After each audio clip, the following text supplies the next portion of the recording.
Nice to meet you. All right, good afternoon, people, and in person and online. Again, my name is Daniel Palermo, and I have the honor and privilege, we at the Center for Indigenous Peoples' Rights have the honor and privilege of serving as General Counsel for what is now the Pokanoket Management Group.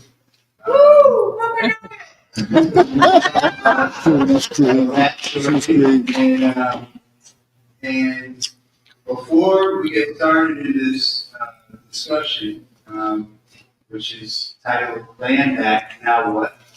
I wanted to play a video to kind of ground everybody, give somebody some context, and then we will get our conversation started, do the intros and all that fun stuff.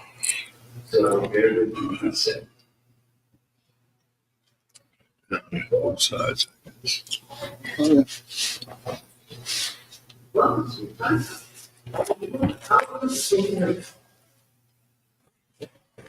The 200 meter above sea level has been elevated. This 200 sits on rock cliff northern property.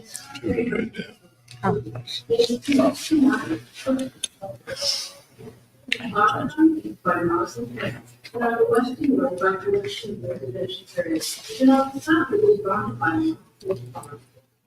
Up top is of great cultural significance and importance to the Pokanoket Tribe. Our goal is to ensure the management of this historical, sacred, natural way of taking the benefit of the Pokanoket Tribe peoples, surrounding community, and the state of Rhode Island. After King Louis rule, the land was taken by the power. In 1680, the land contiguous to Pequot was acquired by 4 Boston investors. In 1745, began the construction of a house. The southern portion of Pequot that later became as W. Bradford's house. During the Revolutionary War, these farmlands were confiscated by the colony of America. The proceeds from these crops were used to pay the Continental Army. In 1783, the lands were sold and eventually bought by William Bradford, deputy governor and senator from Rhode Island. In 1912, the property was owned by members of the Bradford and church families. A small amusement park in the Ferryland, operated on its shore from the 1870s to about 1900. The two purchases in 1903 and 1912, Rudolph Heffernan acquired approximately 500 acres of land, including the former Bradford estate and amusement park. Additions to the property included a paved roadway, cow barns, a creamery, plus other facilities in the farm complex, and several buildings for the King Kong Museum that contained Heffernan extensive collection of Native American artifacts. In 1913, Heffernan offered the use of the western property to the Rhode Island Boy Scouts for a summer camp. The Boy Scouts continued to use Camp King Philip through the 1930s. From 1955 to 1958, the Heffernan family deeded approximately 450 acres, including the museum and 15 other buildings, to Brown University. The United States Air Force built a radar control facility on the site of the Pequot in 1966, but it was decommissioned and demolished in 1974. Brown University used the property for educational programs, field research, housing, and museum of anthropology. After years of trying to negotiate with Brown University, Brown entered into a 2017 agreement with the Pokanoket Tribe to transfer the land back to the tribe. The Pokanoket Tribe engaged the Public Archaeology Laboratory in 2022 to conduct an assessment of the land of the Pokanoket.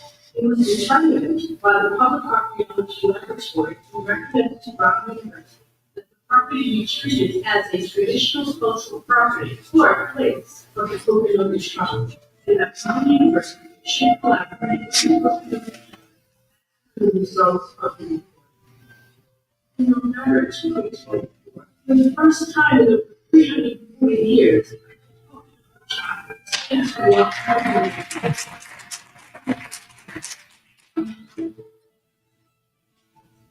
the All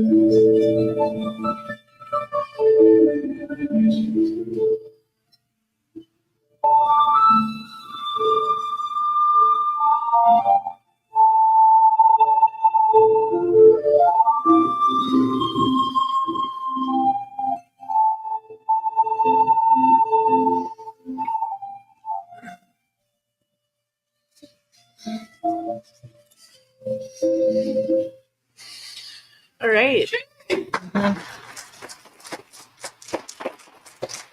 So I hope this is on. How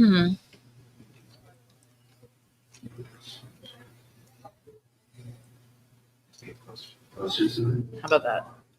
No. You might have to turn it up. Twist it up like this here. There you go. Oh, yeah, There you should get coach. All right. Hi, my name is Nicole Dishlewski, and I am a professor at Roger Williams University School of Law. And I'm honored today to be the moderator for this session.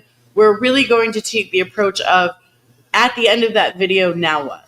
And really talk about some of the issues related to your neighbors, your tribe, the law, to really help people understand the now what after land back. So if you would all take a minute and introduce yourselves. Hello. And hello. I am Pokanoket. I am Sasham of the Pokanoket Tribe. My name is Paul Walker Ian Park. I am the Sagamore of the Pokanoket Tribe Nation.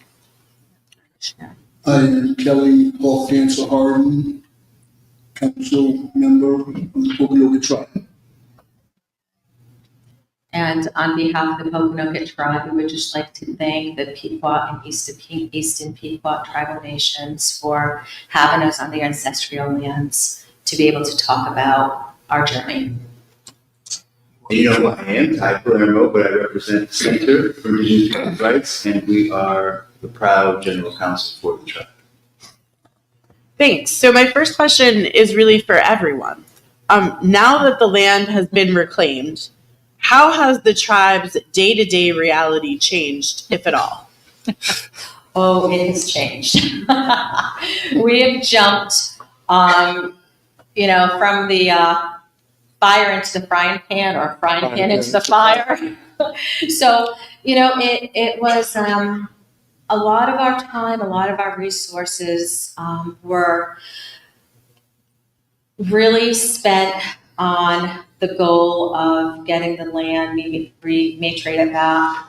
And, afterwards you think, oh, you can just exhale and enjoy the fruits of your labor. But it is far from that. We are still fighting. We're fighting to protect the land. We are fighting to manage the land. There are so many things that we just didn't have time to think about or prepare for. So we are really moving as things occur, on the land, and that is our reality. It is okay, but it's all hands on deck. It's all hands on deck, and as soon as something comes up, we just drop what we're doing and we tend to that matter. So. No, No, I think you said it good. Yeah.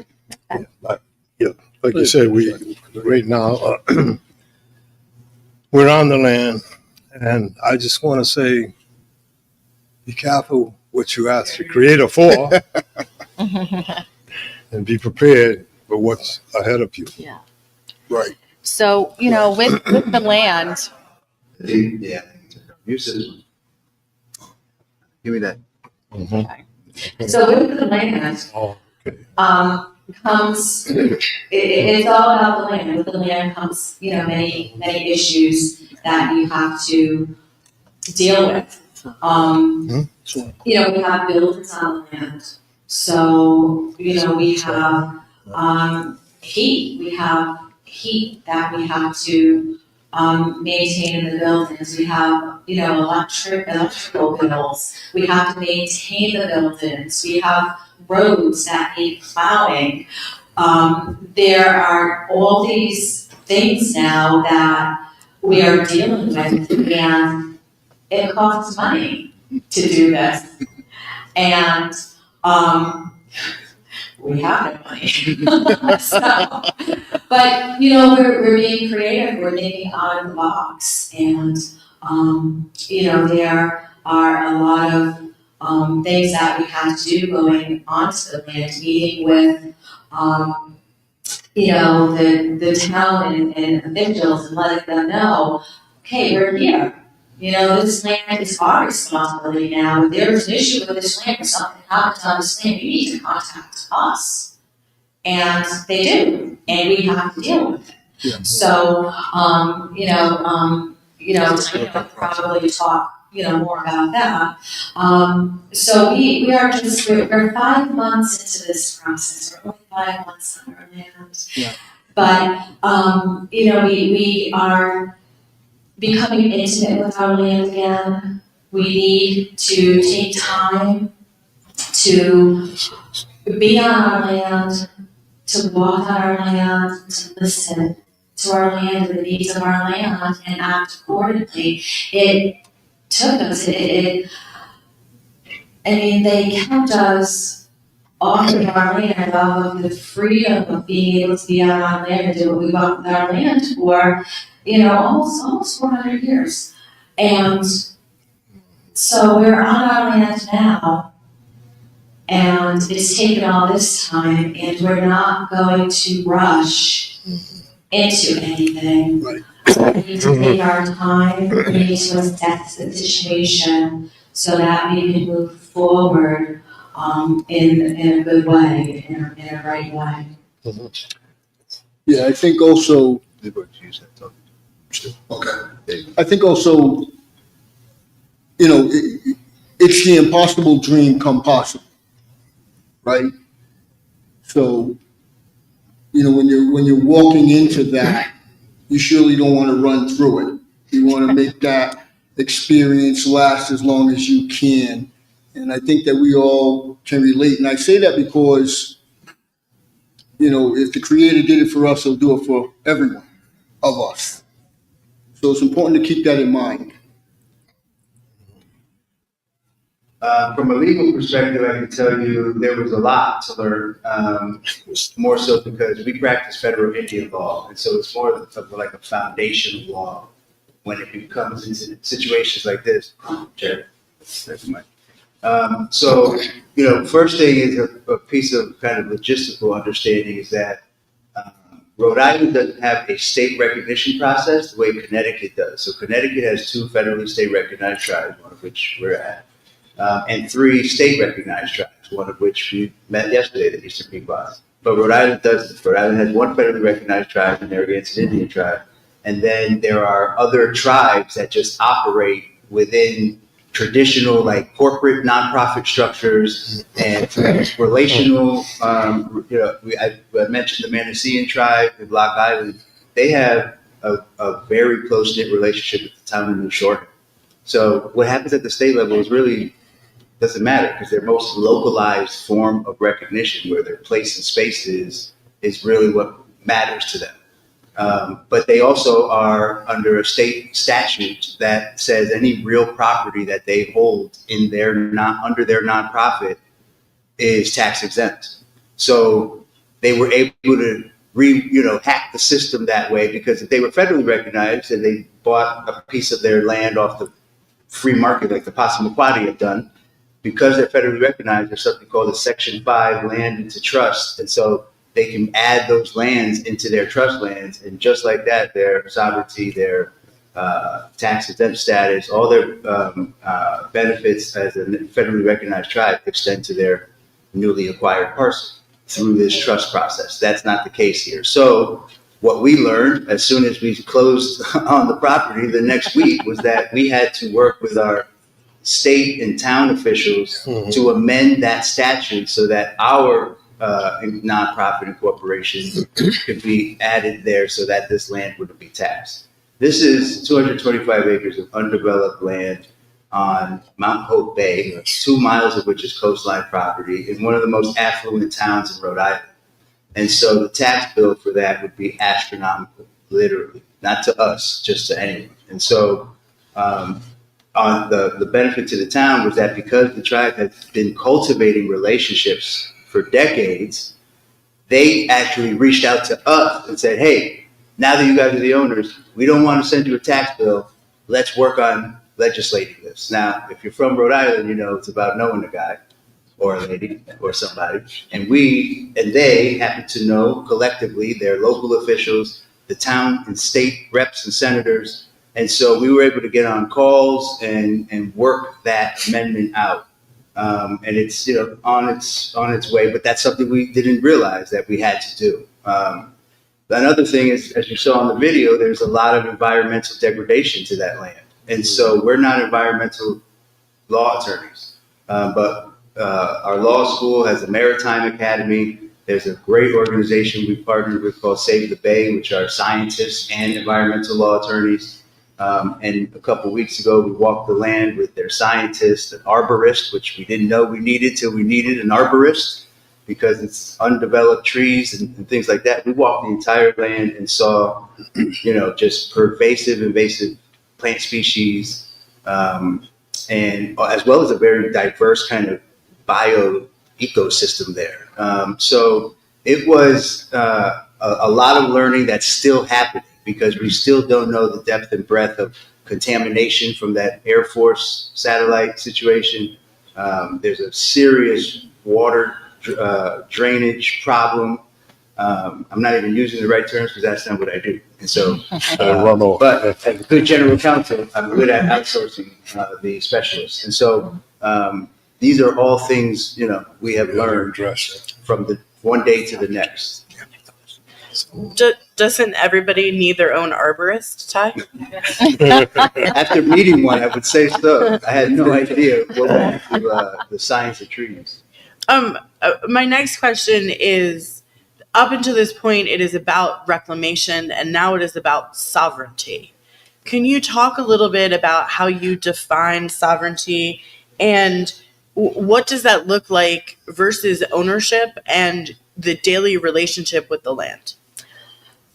Well, I'm going to respond to that by saying we were sovereign before we got the land. Woo! We are now sovereign with land.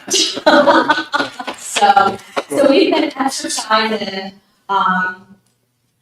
and walking in that lane for a very long time, and I believe that is why we were so successful in getting our land back to begin with.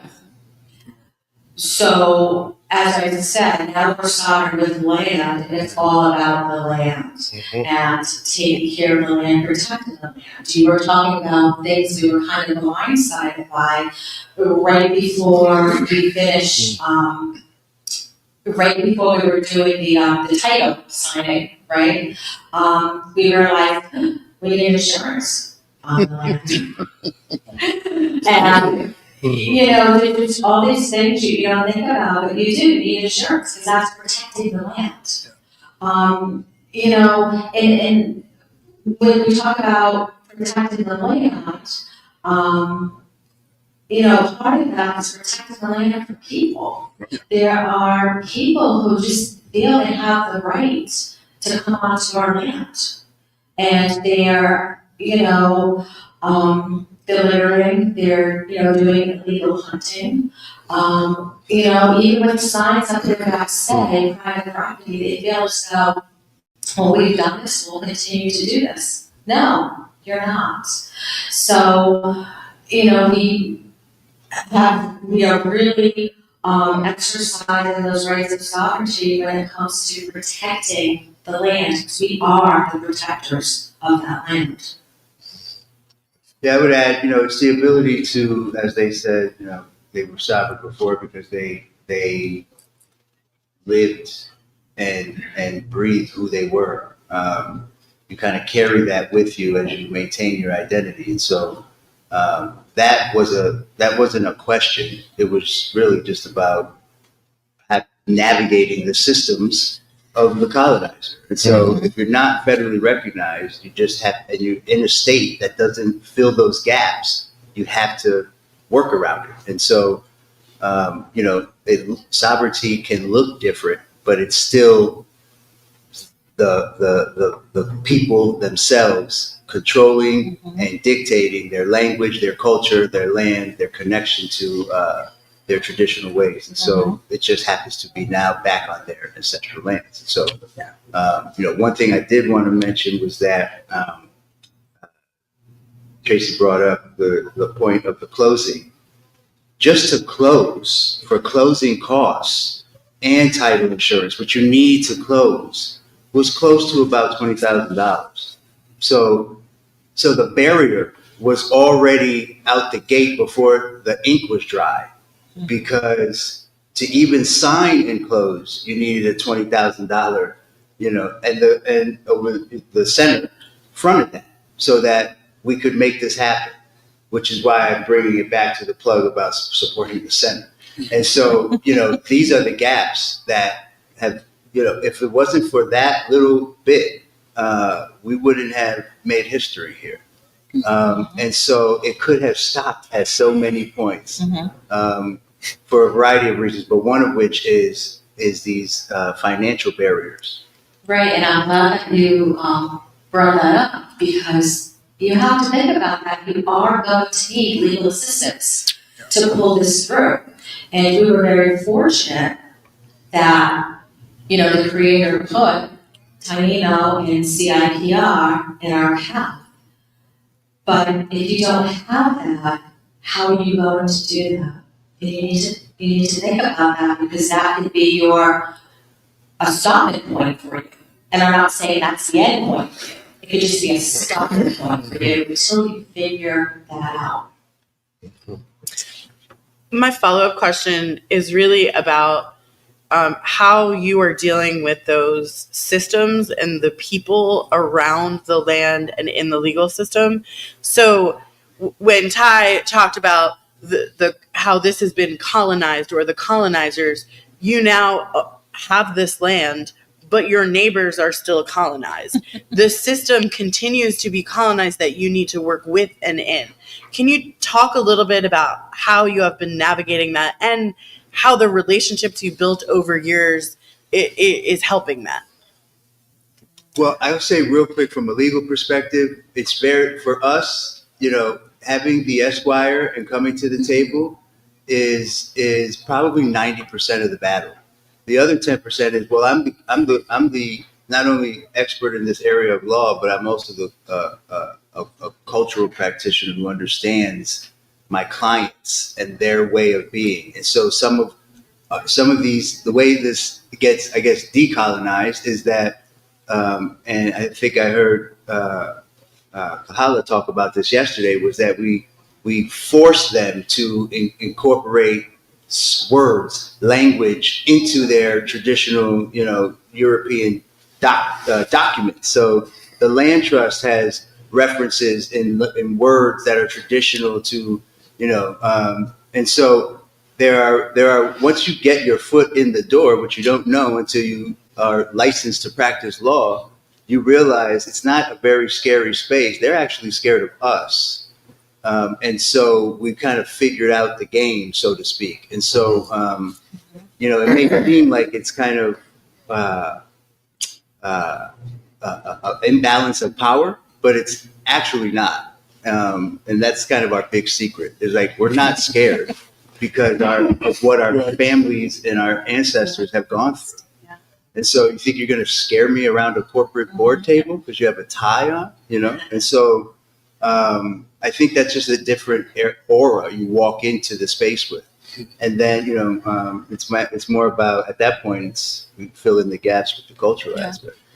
And something that Sagamore always says, that always resonates with me, he would always say, our ancestors did not know the king's language. We know their language. Oh, gosh. Yeah. Oh, gosh. And, Oh, gosh. your knowledge of that law helps you to, for lack of a better word, manipulate that law, or to use the law to stand and to get your rights. And you have to know the law, you have to know the language to maneuver in that space. No. Well, I would just say, we also hear the terms like lawfare, things like that, and I think what we don't necessarily think about that we can do that too.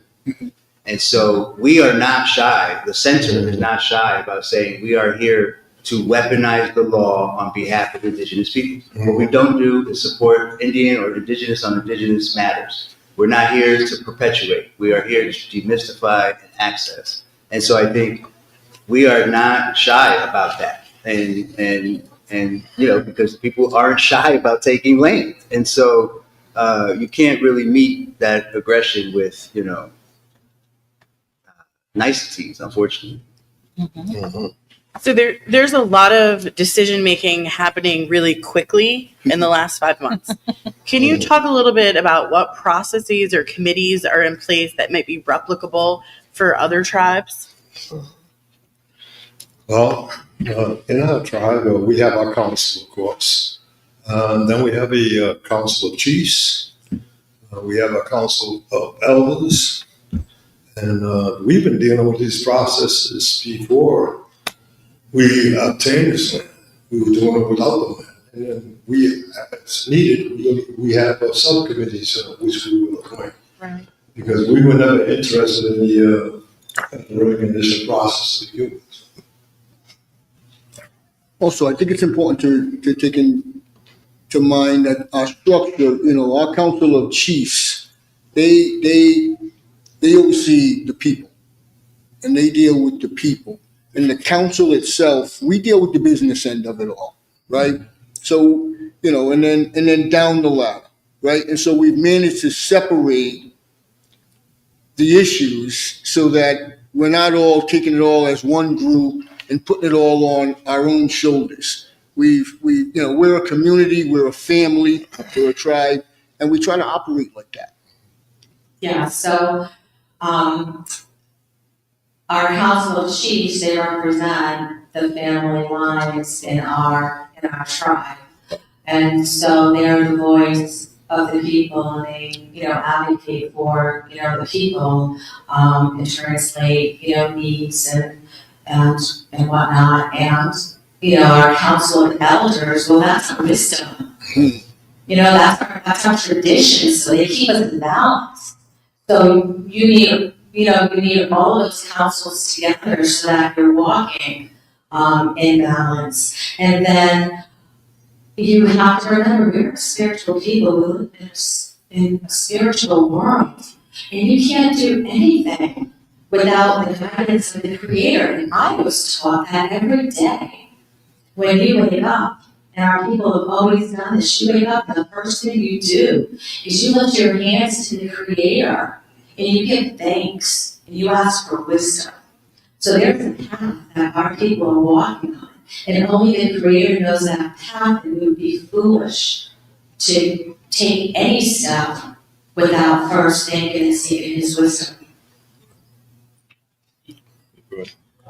So Ty talked a little bit about some of the issues that anyone is going to have when we're living in a world of sea level rise, of erosion, of coastal climate issues, and thinking about coastal stewardship. But I want to sort of ask the question from the perspective of your last answer. What does the role of ceremony or cultural practices play in this environmental stewardship or restoring the ecosystem on this land? Well, again, we have a lot of traditional ways and knowledge.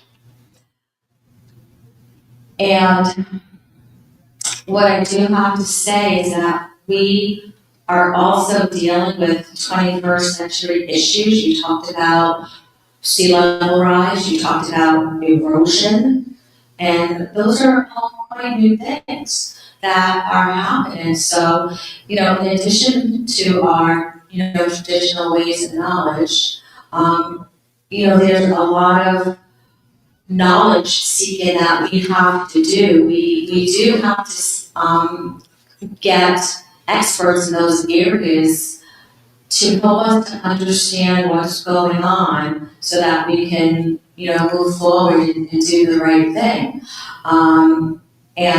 Both native and non-native, we need to work together to address these issues. We were, walking the shoreline and, you were talking about soil erosion and sea level rise. And, I could see where the shoreline met the forest, that some of the roots were being exposed. And it's because of those issues and the salinity that is seeping into the soil and harming, our trees. So how do we deal with that? And, we need some of, traditional as well as modern expertise to really tackle these issues.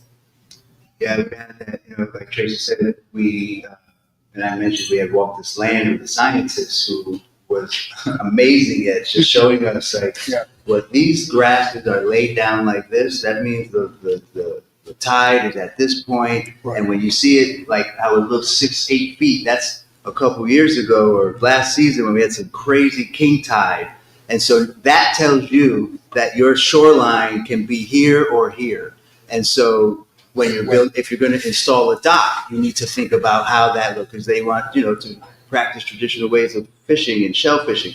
Shell fishing is a whole nother thing we had to, but they traditionally harvest oysters and shellfish. And so the way that water chemical situation is it's called tier 1, tier 4, and that's tier 2 water. We're in tier 2 waters. Right. And tier 2 means that you can aquaculture, but it's conditional.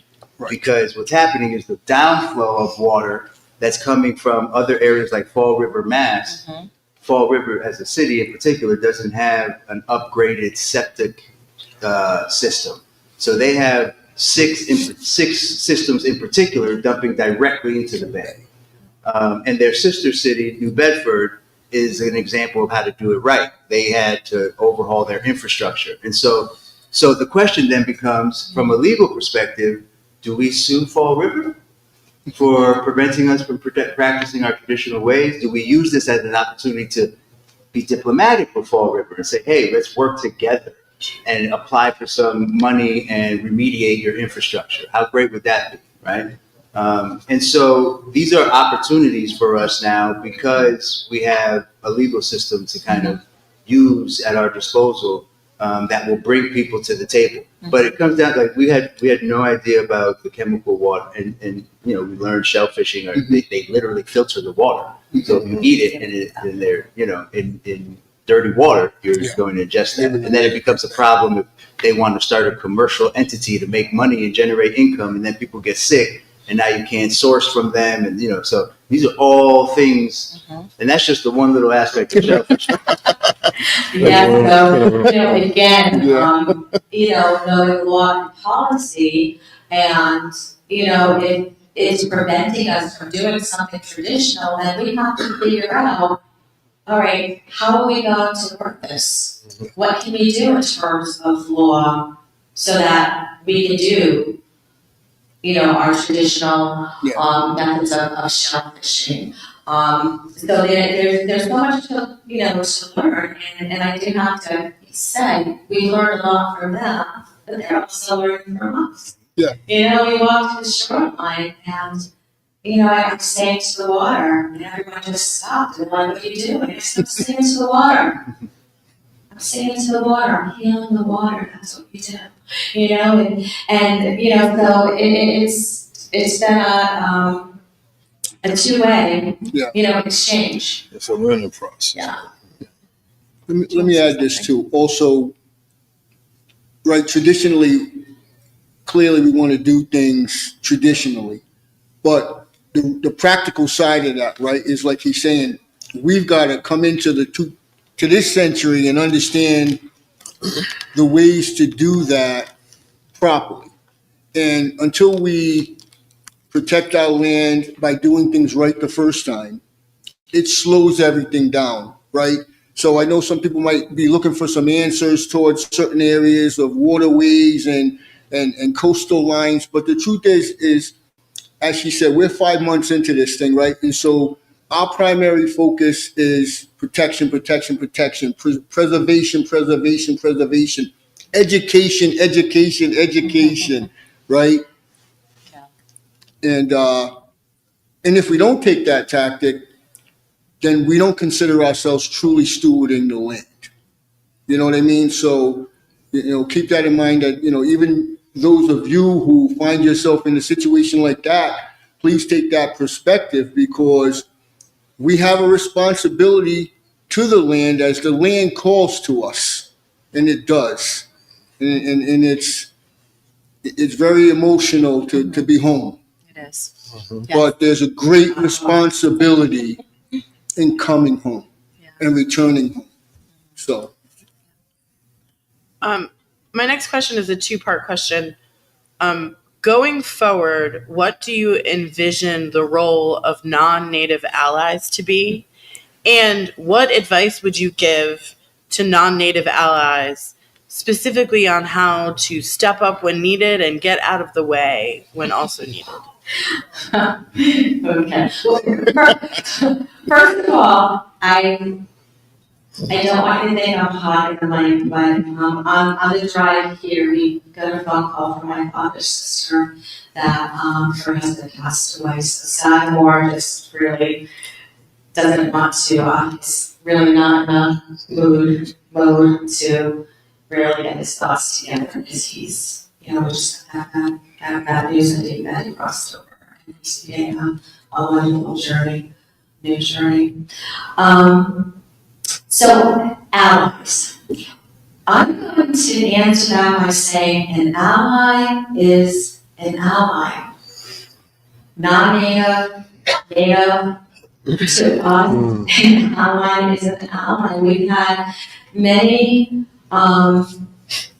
people and organizations, both native and non-native, come forth and help us on our journey and help us to push things through and accomplish things and provide resources. We thank them for that. We are so thankful. We've also had many non-natives and natives who have, tried to stop us, who have been obstacles, who have been, against us and against our cause. So to me, an ally is an ally. And we will take help. We will listen to you. You can present things to us. But the bottom line is, we are sovereign people, and we will walk as we see fit for our people. I would just add, from a legal perspective, I've met more support than resistance, because I think this work provides a breath of fresh air for folks practicing legal work in a way that allows them to feel revolutionary and actually contribute to something meaningful. And so, from a legal perspective, the center has seen a real kind of pooling of support. I mean, the Save the Bay organization that we've been working with, our Maritime Institute, Yale's environmental law program is how we got an intern to work with our Hawaii family. So, it's kind of like, if you built it, they will come, and for us. And so it's, as it relates to the Pokanoket and Panelists, in terms of support and organizing the logistics and legal aspects, even Brown's attorney was very friendly. And so I was surprised. I was ready to be rah, rah, rah, rah, because that's usually how I have to be.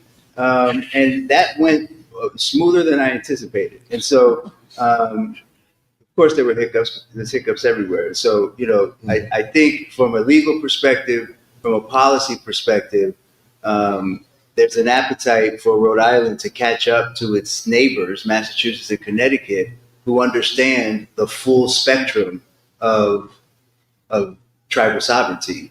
And so I think as we tried to hack the system, people were very friendly in helping us hack it because, Rhode Island has a lot of tribes, Nipmucks, Cassets, Pokanokets, and are federally recognized brothers and sisters. So there's a vibrant Indian community and culture, and Rhode Island in particular, in this region, is where this country started. This history is here with these people. These are the first contact people. And that's also why my people kind of gravitate to that, because we're first contact peoples. And so, from a legal perspective, from a community-based perspective, we are getting contacted daily for how can we plug in and be of support. And, we will absolutely receive anything. And I have to say, negotiating is hard work.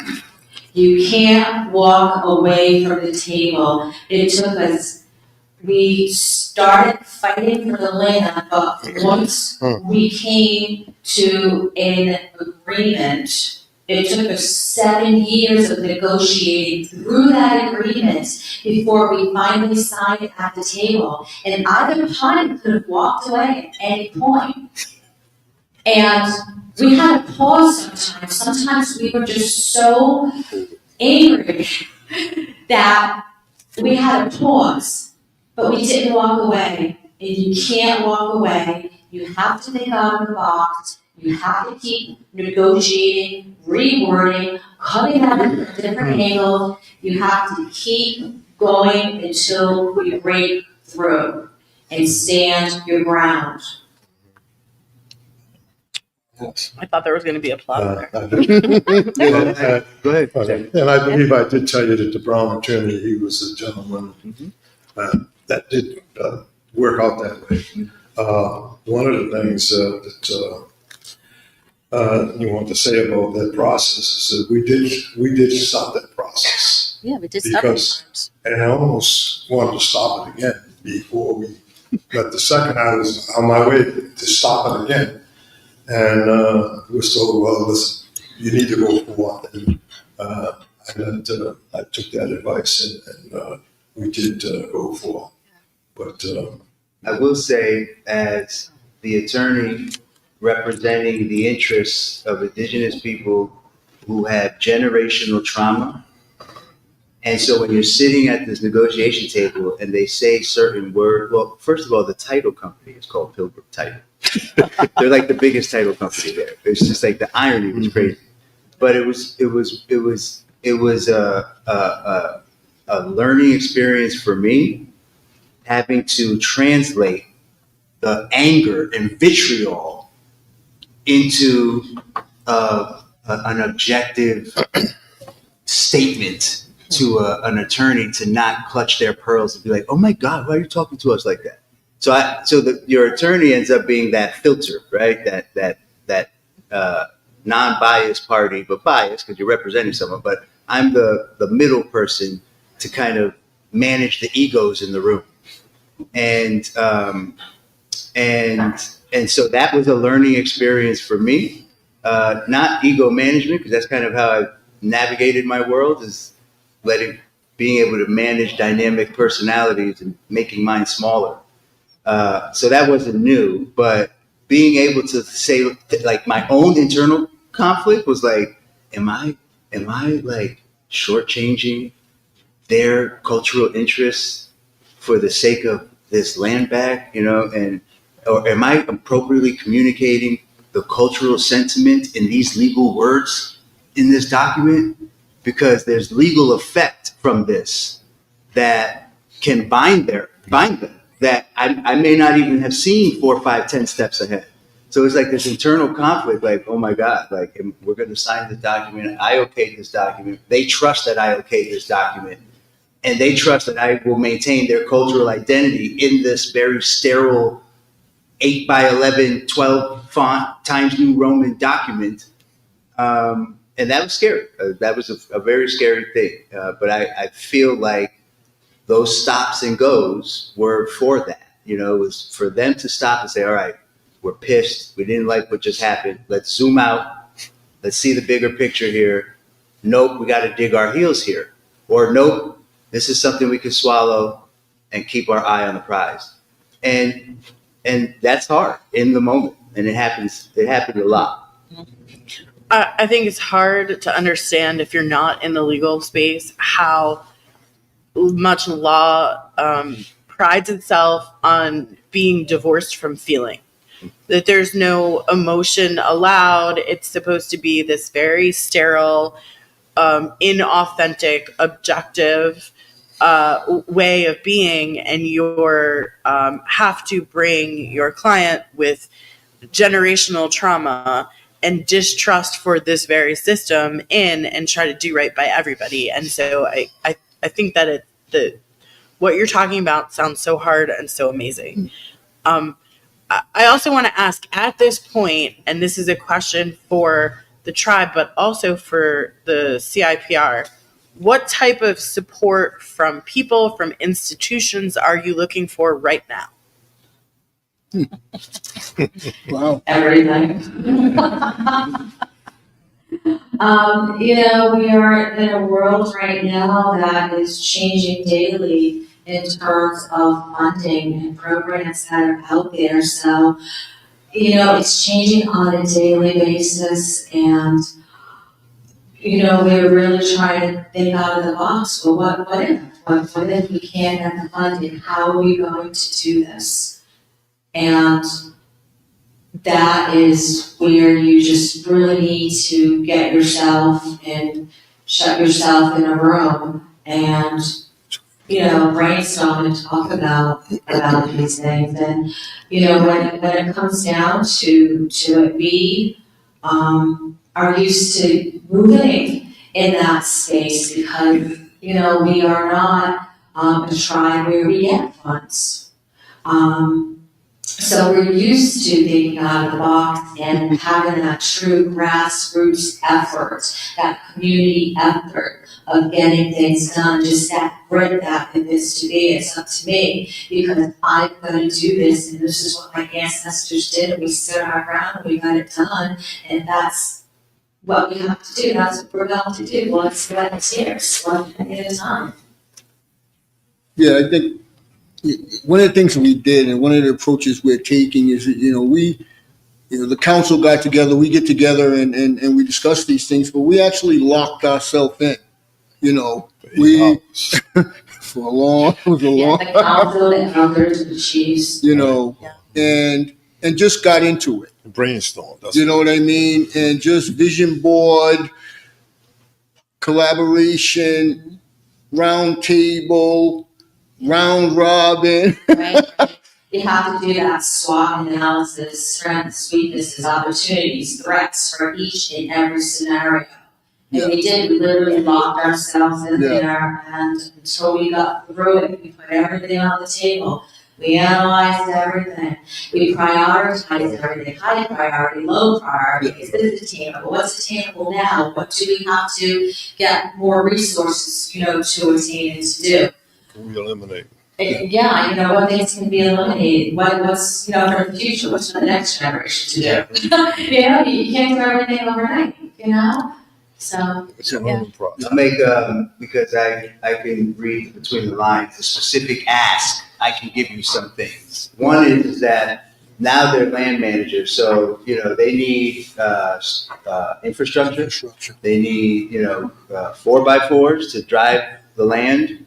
There is security installations that need to happen, forest cams, things like that. There is a dock that needs to be installed. There is costs associated with insurance, and so and then for us, we just need to get paid for our time. So that's really that comes out for the center. But practical things wise, it's really about if you took over a farm tomorrow, what would you need? That's kind of the infrastructure need. Yeah, do you want to talk about infrastructure? Yeah, I mean, that's the elephant in the room, right? You're looking to get your land back, but you have to take into consideration what the colonists did to it, how long they did it, how deep they did it. right? We're spiritual people. And so they sowed their seeds into that land that we've got to we've got to pull that up. We've got to dredge that up, and we've got to restore the land. And that's a serious process. And for restructure, we have to get into infrastructure, right? We have to determine, what exists. Is there waterways? Is there systems in place, and what the condition of those systems are? And it's a really deep thing. I mean, it's a subject we can talk about in itself all day long, because there's a lot to do. There's a lot of finances. There's a lot of necessary resources. There's a lot of information you have to determine in order to even know how to move. And until you get into that, it might be unwise to even make any move, right? As far as planning is concerned. So, for us, I think that's the elephant in the room, because we're in the process of assessing all of that and determining where, why, what, and how. And then we still got to figure out who, because truth be told is right now, we are the who.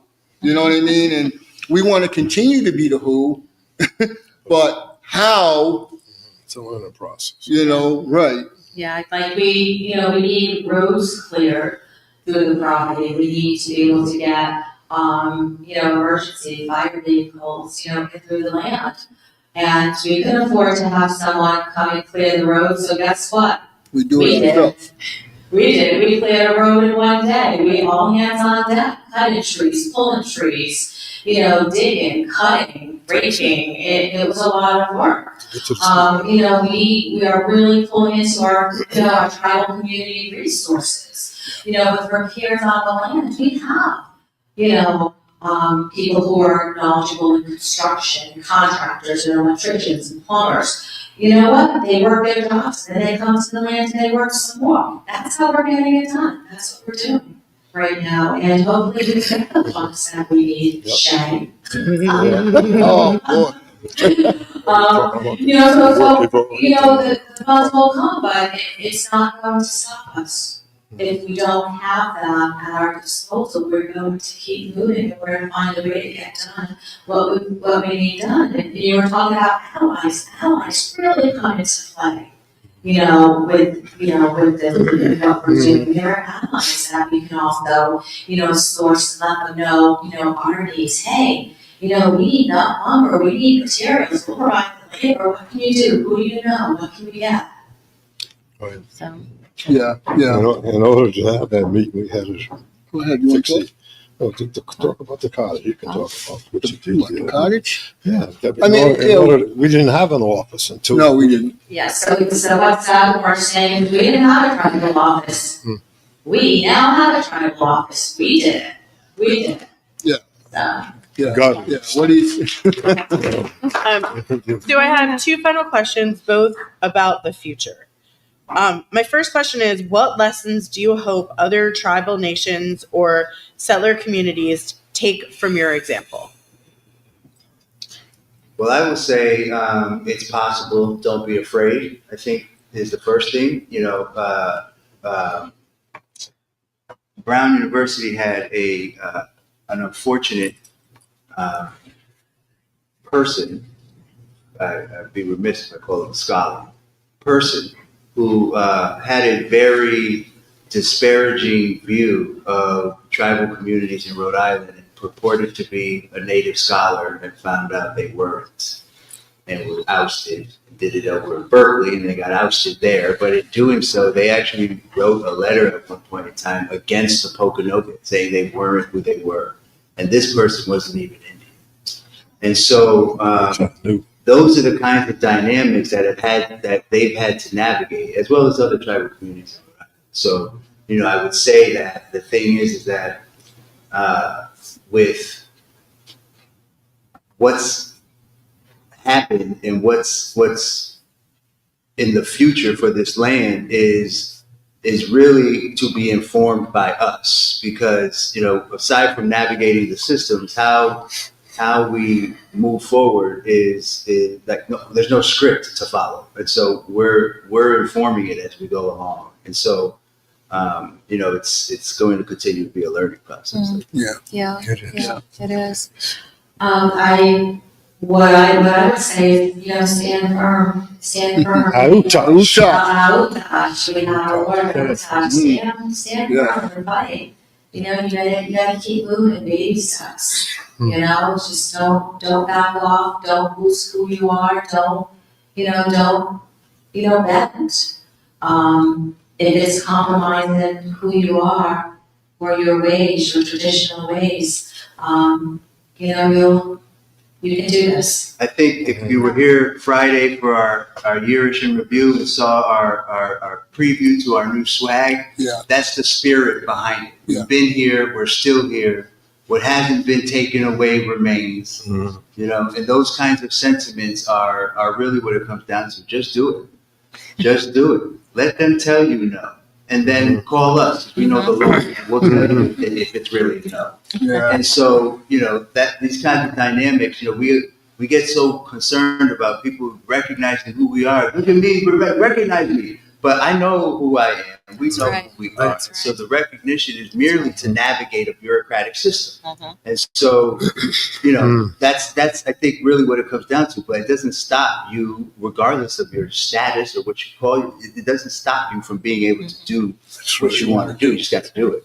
And so we kind of get hung up in the what ifs or do they know who I am first before I'm out? So I think the big takeaway for us is to just do it and figure it out from there. Take us home. What I've discovered in this process, and having had this for a long time, is that this government knows more about you than you know about yourself. They know who the core families are. They know who you are. And if you approach this knowing that you are a sovereign, if you're not trying to recognize, you're still a sovereign nation. They recognize you, sovereign, but you have to go in, and if you're right, they'll give it to you. Because they know that you come under this Northeastern Corridor. Our treaties are basically go back to admiralty law, they go back to the crown. And they will honor that, but you have to go in there and demand your rights. And they'll give it to you. Because they know who you are, they know who your families are. They know more about you than your tribal people know about you. That's what I found out. So my last question is just completely forward looking.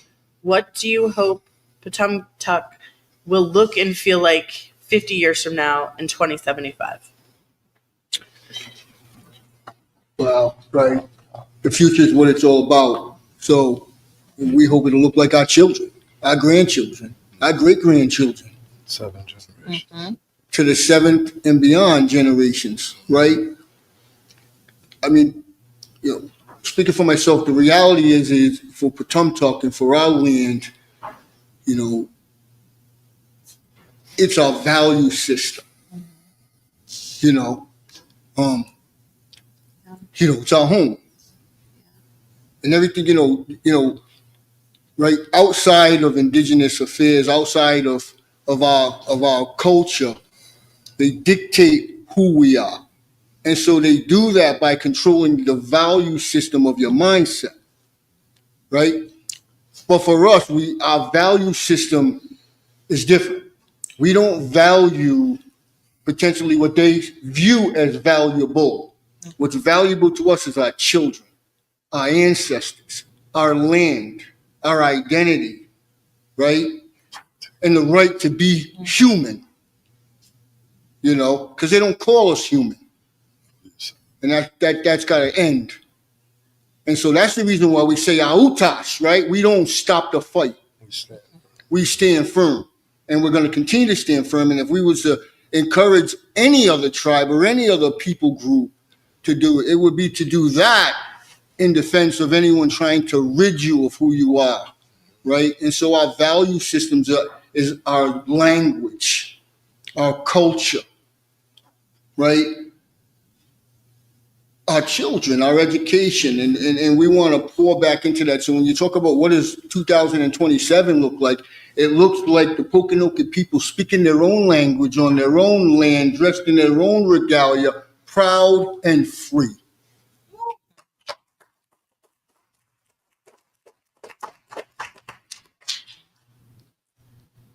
I just hope to still be around, be their attorney. That's all I'm hoping. 50 years from now, be 91, so maybe I'll still be kicking like that. Might have 50 years. You say- Yeah. Rocking chair, live here. Oh, boy. I keep telling Yeah. them. But no, that's true. That's what it's all about, is your tribal community. As far as you're concerned, he who has the most toys doesn't always win. Yeah. All right. Well, thank you, everybody, for Mhm. sharing of yourself, and let's have lunch. Mhm, okay. All right, so we're going to break for lunch. Thank you all. Thank you, Nicole. Occupied.